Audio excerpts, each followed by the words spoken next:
বন্ধুরা, আজ আমরা এই ভিডিওতে একটি কাহিনী শুনতে যাচ্ছি যেখানে ভগবান শিব মানব জীবন সম্পর্কিত এমন 3টি প্রশ্নের উত্তর দিয়েছেন যা আপনার সমস্ত খারাপ সময়, দুঃখ ও দারিদ্রতা দূর করতে পারে।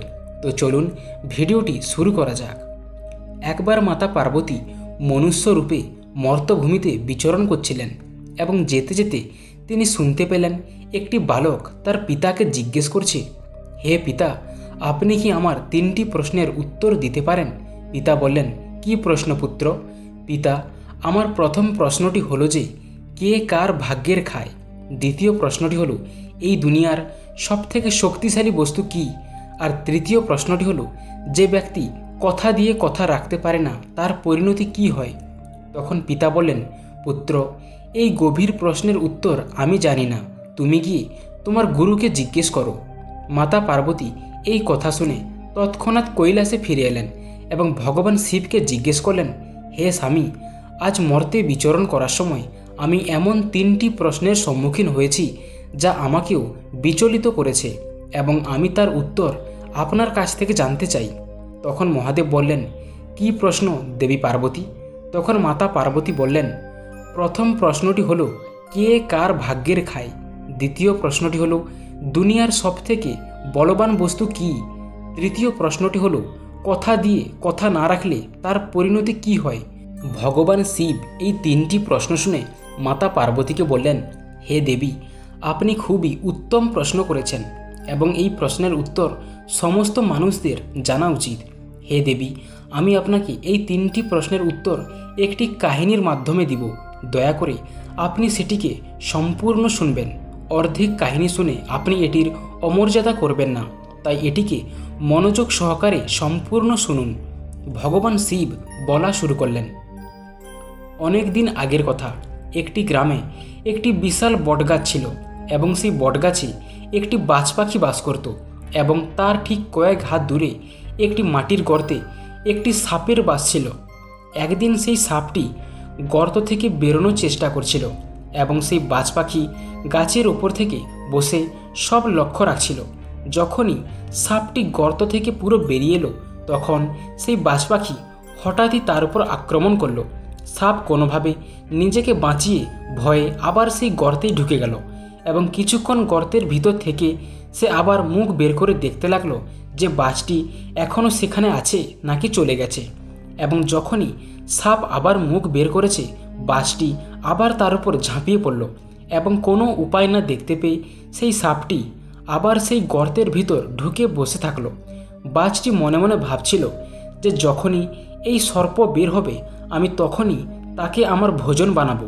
এবং এই বলে সে সেই বটগাছের উপরই বসে রইল এবং একইভাবে কয়েক ঘন্টা কেটে যাবার পর সাপটি মনে মনে ভাবতে লাগলো যে যদি কোনোভাবে এই রাজ্যের রাজা প্রতাপচন্দ্র এসে পড়তেন তাহলে তিনি আমাকে উদ্ধার করতেন, কারণ আমি শুনেছি তিনি সমস্ত জীবের দুঃখ হরণ করেন। এবং এই জন্য সেই সাপটি সেই রাস্তা দিয়ে যাওয়া সমস্ত পথচারীদের উদ্দেশ্যে বলতে লাগলো, ভাই, দয়া করে আমাকে রাজা প্রতাপচন্দ্রের মহলে নিয়ে চলো, কিংবা তাকে আমার সঙ্গে একবার দেখা করতে বলুন। আমি সারা জীবন আপনার কৃতজ্ঞ থাকব। এইভাবে কয়েকদিন কেটে যাওয়ার পর সাপটি খিদের জ্বালায় ছটপট করতে লাগলো এবং ভাগ্যক্রমে সেই দিন সেই রাস্তা দিয়ে রাজা প্রতাপচন্দ্র জঙ্গলে শিকার করতে যাচ্ছিলেন এবং সেই সাপটি তাকেও পথচারী ভেবে বলতে লাগলো, দয়া করে আমাকে রাজা প্রতাপচন্দ্রের কাছে নিয়ে চলুন, আমি আপনার খুবই কৃতজ্ঞ থাকব। এই কথা শুনে রাজা প্রতাপচন্দ্র দাঁড়িয়ে গেলেন এবং সাপটিকে বলতে লাগলেন, হে নাগরাজ, রাজা প্রতাপচন্দ্রের সঙ্গে তোমার কি দরকার? তুমি কেন তাকে খুঁজছ? তখন সাপটি তার গর্তের ভিতর থেকে বলল, আমি শুনেছি রাজা প্রতাপচন্দ্র খুবই মহান, একমাত্র তিনি আমাকে ওই বাজের হাত থেকে রক্ষা করতে পারেন।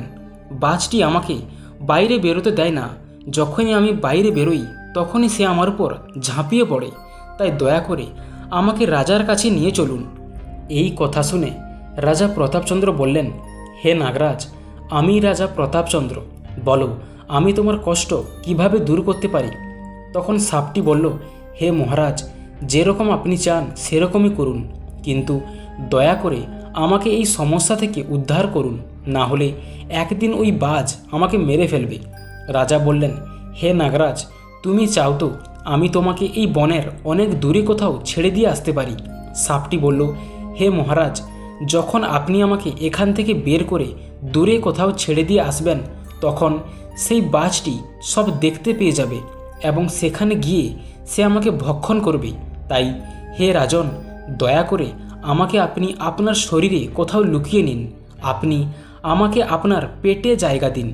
যখনই বাজটি আর আমাকে দেখতে পাবে না, তখন সে বুঝতে পারবে না যে সাপটি কোথায় গেল, এবং তখনই আপনি আমাকে অনেক দূরে বনে কোথাও নিয়ে যাবেন এবং সেইখানে আমিও আপনার পেট থেকে বেরিয়ে আসব।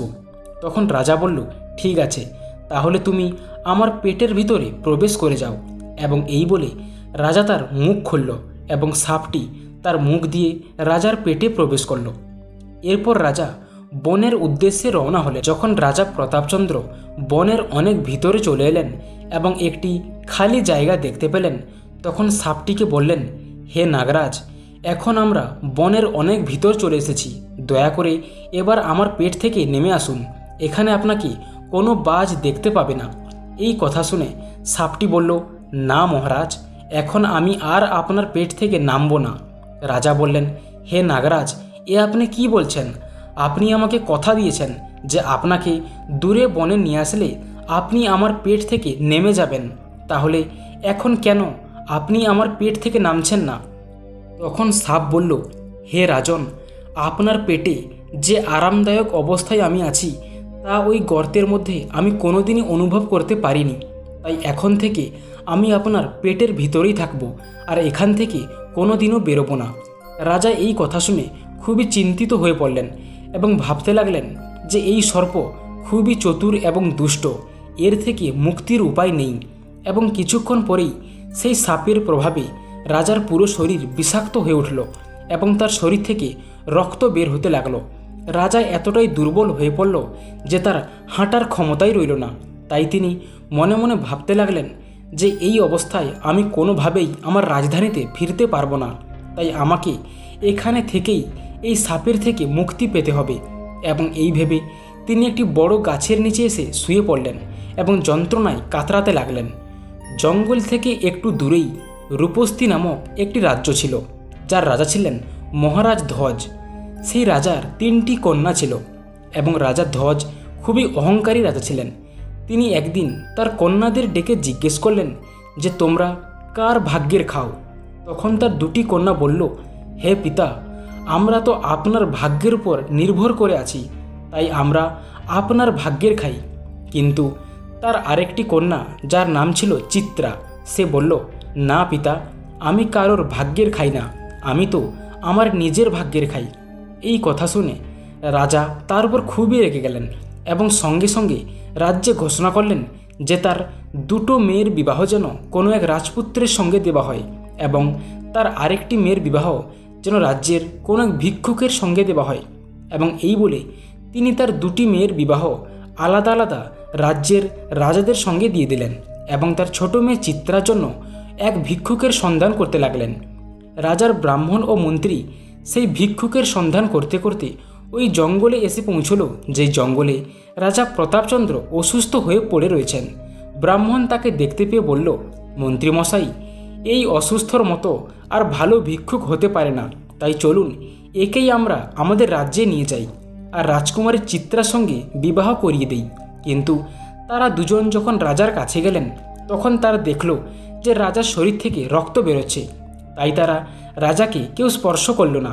তারা দুজনে রাজ্যে ফিরে গিয়ে রাজাকে বলল, হে মহারাজ, আমরা জঙ্গলে একজন ভিক্ষুককে দেখে এসেছি যে আপনার মেয়ে চিত্রার জন্য একদম উপযুক্ত। তাই আপনার অনুমতি হলে আপনার মেয়েকে আমরা সেখানে নিয়ে গিয়ে তার সঙ্গে বিবাহ দিয়ে দেব। রাজা এই কথা শুনে তৎক্ষণাৎ রাজি হয়ে গেলেন এবং সেই দিনের মধ্যেই রাজা, মন্ত্রী ও ব্রাহ্মণ তার মেয়ে চিত্রাকে সঙ্গে নিয়ে সেই ভিক্ষুক রূপে পড়ে থাকা রাজা প্রতাপচন্দ্রের সঙ্গে বিবাহ দিয়ে দিলেন। কিন্তু চিত্রা অনেক পতিব্রতা নারী ছিল, তাই সে এটাকেও তার ভাগ্য বলে মেনে নিল এবং তার স্বামীর সেবা করতে থাকলো। ওইদিকে তার 2টি বোন আলাদা রাজ্যের রাজাকে বিয়ে করে সুখে দিন কাটাচ্ছিল, কিন্তু এখানে চিত্রা দুঃখে দিন কাটাচ্ছিল। চিত্রা রোজ ভগবানের কাছে প্রার্থনা করত যেন ভগবান তার স্বামীকে ঠিক করে দেন। এমনভাবে কয়েকদিন কাটল। একদিন রাতের সময় রাজা প্রতাপচন্দ্র ঘুমোচ্ছিলেন এবং চিত্রা তার পাশে বসেই তাকে সেবা করছিল। তারা যেখানে ঘুমিয়েছিল তার ঠিক কয়েক হাত দূরে একটি অশ্বত্থ গাছের নিচে একটি সাপ বাস করত। রাতের বেলা যখন প্রতাপচন্দ্র শুয়েছিলেন তখন সেই সাপটি গাছ থেকে বেরিয়ে এসে রাজার পেটে থাকা সাপকে বলতে লাগলো, হে দুষ্ট, তুই তোর কথা রাখতে পারিসনি। তুই রাজাকে কথা দিয়েছিলি যে এই গভীর বনে তোকে নিয়ে এলে তুই তার পেট থেকে বেরিয়ে যাবি, কিন্তু তুই তার কথা না রেখে খুব বড় অন্যায় করেছিস। তুই রাজা পেটে থাকার জন্য রাজার অনেক কষ্ট হচ্ছে এবং তার শরীর থেকে রক্ত বেরোচ্ছে, তাই তুই এর শাস্তি অবশ্যই পাবি। তখন সাপটি বলতে লাগলো, যদি এখানে কেউ থেকে থাকেন এবং আমার কথা শুনছেন তাহলে শুনে রাখুন, যদি কোনোভাবে গঙ্গাজল এনে রাজাকে খাইয়ে দেওয়া হয় তাহলে এই সাপ তৎক্ষণাৎ 100টি টুকরোতে কেটে নষ্ট হয়ে যাবে। এই কথা শুনে রাজার পেটে থাকা সাপটি বলে উঠল, হে দুষ্ট, আমিও তোর মতো সর্প কখনো দেখিনি, কারণ তুই অমূল্য সম্পদের উপর কুণ্ডলি পাকিয়ে বসে আছিস। যদি সেই সম্পদ আজ মানুষের কল্যাণের কাজে লাগানো হতো তাহলে কত গরিব দুঃখী জীবনে উন্নতি করত, কিন্তু তুই সেটা না করে সেই সম্পদের উপর নিজেই কুণ্ডলি পাকিয়ে বসে আছিস এবং আমিও জানি তোর মৃত্যু কিভাবে হবে। যদি কোনোভাবে গরম তেল তোর গর্তের ভেতর ঢেলে দেওয়া হয় তাহলে তুই সঙ্গে সঙ্গেই মারা পড়বি, আর সেই গর্তের ভেতরটা খুঁড়লে সেখান থেকে অনেক অপার ধনসম্পদের আবিষ্কার হবে। দুটি সাপের কথা চিত্রা এতক্ষণ মনোযোগ সহকারে শুনছিল এবং সেটি শুনে সে বুঝতে পারল যে এই ভিক্ষুক আর কেউ নয়, স্বয়ং মহারাজ প্রতাপচন্দ্র, এবং তার ভিতরে একটি সাপ কুণ্ডলি পাকিয়ে বসে আছে, যার জন্য রাজার আজ এই অবস্থা। তখন চিত্রা স্থির করে নিল তাকে কি করতে হবে। সে তখনই চলে গেল পাশের জঙ্গলে থাকা একটি আশ্রমে এবং সেখানে গিয়ে বলল, হে মুনিবর, দয়া করে আমাকে একটি গ্লাস গঙ্গা জল দিন, আমার খুবই প্রয়োজন। তখন মুনি জিজ্ঞেস করলেন, কেন, গঙ্গা জল দিয়ে তুমি কি করবে? তখন চিত্রা বলল, হে মুনিবর, আমি মহারাজ ধ্বজের কন্যা এবং আমার স্বামীর জন্য ওষুধ রূপে 1 গ্লাস গঙ্গা জল চাই। তখন সেই মুনি তাকে 1 গ্লাস গঙ্গা জল দিলেন এবং চিত্রা জঙ্গলে এসে সঙ্গে সঙ্গে সেই 1 গ্লাস গঙ্গা জল মহারাজকে খাইয়ে দিলেন এবং কিছুক্ষণের মধ্যেই সেই সাপটি 100টি টুকরোতে বিভক্ত হয়ে মহারাজের পেট থেকে বেরিয়ে গেল এবং কয়েকদিন পর মহারাজ প্রতাপচন্দ্র সম্পূর্ণ সুস্থ হয়ে গেলেন এবং আগের মতোই হাঁটতে চলতে লাগলেন। তখন চিত্রা বলল, হে মহারাজ, এখন আপনি সম্পূর্ণ সুস্থ হয়ে গেছেন, তাই আপনাকে আমার একটি কাজ করতে হবে। তখন মহারাজ বলল, কি কাজ দেবী চিত্রা? তখন চিত্রা বলল, মহারাজ, আমি একজন স্ত্রী, তাই আমি বাজারে যেতে পারবো না, আপনি বাজারে গিয়ে কিছু তেল কিনে আনুন। তখন রাজা জিজ্ঞেস করলেন যে তেল দিয়ে কি হবে? চিত্রা বলল, মহারাজ, এই তেল আনলেই আপনি বুঝতে পারবেন যে এটি কোন কাজে ব্যবহার হবে। মহারাজ আর কথা না বাড়িয়ে বাজারে চলে গেলেন এবং সেখান থেকে কিছু তেল কিনে আনলেন। চিত্রা সেই তেল হাতে পেয়ে সেটিকে তাড়াতাড়ি গরম করে নিল আর অশ্বত্থ গাছের কাছে থাকা সেই গর্তের ভেতর সেই তেলটিকে ঢেলে দিল এবং গরম তেল ঢালার সঙ্গে সঙ্গে তার ভেতরে থাকা সর্পটি মারা পড়ল এবং তখন চিত্রা এসে মহারাজকে বলল, হে মহারাজ, দয়া করে এবার আপনি এই গর্তটি খুঁড়ুন। চিত্রার কথা শুনে মহারাজও সেই গর্তটি খুঁড়তে লাগলেন এবং যখন গর্তটি খোঁড়া শেষ হলো তখন সেখান থেকে অনেক ধনসম্পদ হীরা জহরত বেরিয়ে এলো। এরপর চিত্রা বলল, হে মহারাজ, আমি জানি যে আপনি জয়নরেশ রাজা প্রতাপচন্দ্র, কিন্তু আমার পিতা আমাকে অপমান করেছিলেন এবং আমাকে ভিক্ষুকের সঙ্গে বিয়ে দিয়ে দিয়েছিলেন, তাই আমি আমার পিতাকে বোঝাতে চাই যে আমি কারো ভাগ্যের খাই না, আমি আমার নিজের ভাগ্যের খাই। সেই জন্য আমি চাই এইখানে আমার পিতার মহলের থেকেও একটি বড় মহল তৈরি করা হোক। তখন মহারাজ বললেন, হে দেবী, আমরা মহারাজা, আমরা কেন খালি খালি এই জঙ্গলের ভেতর মহল বানাবো?